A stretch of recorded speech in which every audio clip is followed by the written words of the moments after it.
अब 126 नंबर पर पाली से हैं सेजल कंवर।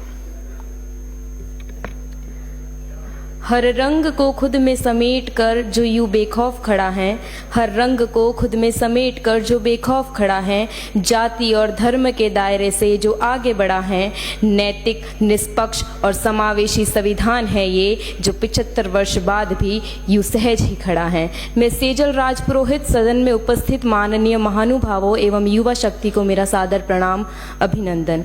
मैं यहाँ संविधान के 75 वर्ष विषय पर अपने विचार आप सभी के समक्ष प्रस्तुत करने के लिए उपस्थित हूँ।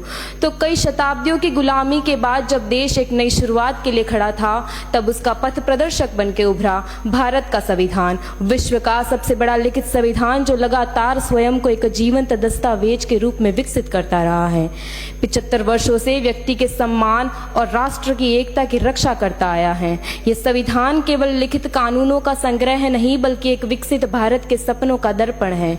एक ऐसे भारत का सपना जहां सभी नागरिक समान हो और जहां किसी स्तर का भेदभाव ना हो।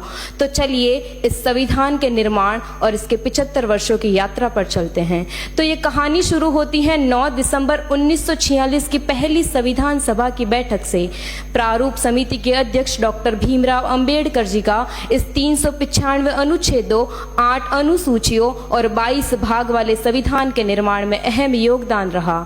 संविधान के प्रमुख शिल्पकार डॉक्टर बाबा साहेब का भारतीय संविधान को पूरे 2 वर्ष 11 माह और 18 दिन की अवधि समर्पित करने के उपलक्ष्य में इनकी 125वीं जयंती 26 नवंबर 2015 को हमारे माननीय प्रधानमंत्री श्री नरेंद्र मोदी जी ने पहली बार संविधान दिवस के रूप में मनाया और प्रतिवर्ष इसे ऐसे ही मनाने की घोषणा की। तो बाबा साहेब कहते हैं कि पढ़ने के लिए लड़ना होगा और लड़ने के लिए पढ़ना होगा, कि पढ़ने के लिए लड़ना होगा और लड़ने के लिए पढ़ना होगा। किताबें तो बहुत सी पढ़ी होगी तुमने, लेकिन हक और अधिकार जानने के लिए संविधान पढ़ना होगा। इस संविधान ने हमें 6 मौलिक अधिकार देकर के स्वतंत्रता और सुरक्षा का आश्वासन दिया, साथ ही हमें 11 मौलिक कर्तव्यों से अवगत करवाया। ये मौलिक कर्तव्य नागरिक के देश के प्रति सुरक्षा और सम्मान व्यक्त करते हैं। साथ ही संविधान दिवस के 11 संकल्प हमारे देश के प्रति न केवल सम्मान व्यक्त करते हैं, बल्कि इसको अपने जीवन का हिस्सा बनाने की दिशा में प्रेरित करते हैं।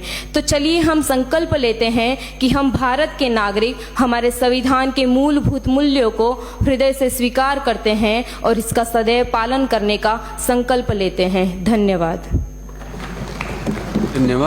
अब